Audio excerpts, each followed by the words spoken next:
exiles tend to function in one way or the other.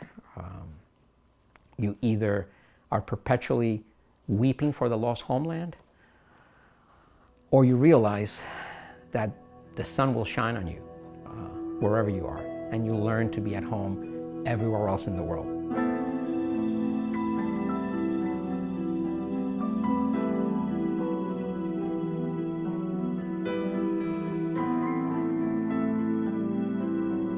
He has this dream that has been shared with me by his daughter Hortensia. And in this dream, a figure takes him. He asks to go see his home in Matanzas. And the figure takes him like an angel, traveling with you through the skies, shows him his homeland. He sees it, he sees his home. And then all of a sudden there is a fury of galloping horses. And before you know it, he's back here in Miami. And I think we can only read that dream or vision as a reckoning, a kind of both closing and opening a door.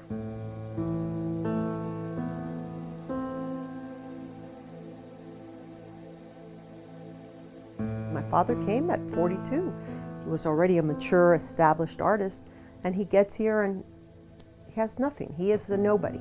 He is a nobody. I can see people not wanting to work again and losing that spirit. Makes total sense.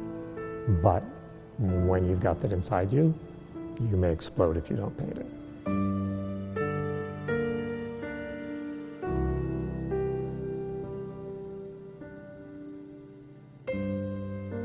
Even in his geometrics, you see a lot of profundity in the colors, in the textures. You can see that he was yearning for something to go beyond that.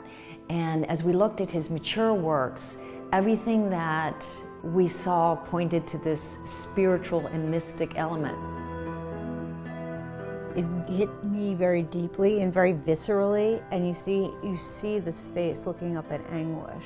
And I thought nobody could have expressed that as well as Soriano did. It looks like this figure is sort of fading into this purpley background, and I just imagine is really how it feels when you're losing control of your faculties.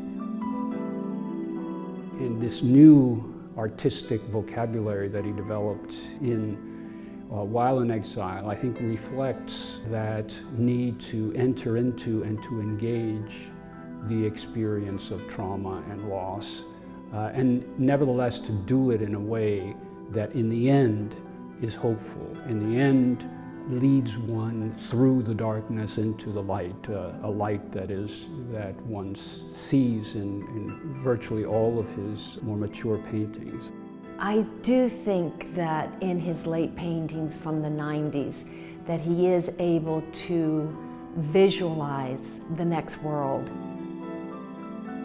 Soriano was contemplating as well and was understanding in a way and portraying to us that there is nothing to fear in terms of taking that next step. Rafael Soriano is part of what is generally defined as the third Cuban avant-garde. That is the third generation of modern artists that emerged in the island. He's the generation of artists born in the 1920s, and they really come of age as artists in the 40s and early 50s. And he is a pioneer in geometric and concrete abstraction. And then once he left Cuba in 1962, his work goes through one of the most extraordinary transformations, I would say, in the history of Latin American art, if not modern art in general, and becomes something that goes beyond the nature of painting and speaks of mysterious and spiritual values.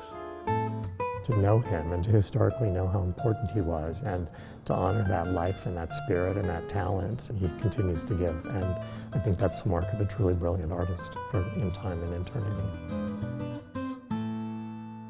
Es un encanto, se quedan embelesados con los cuadros.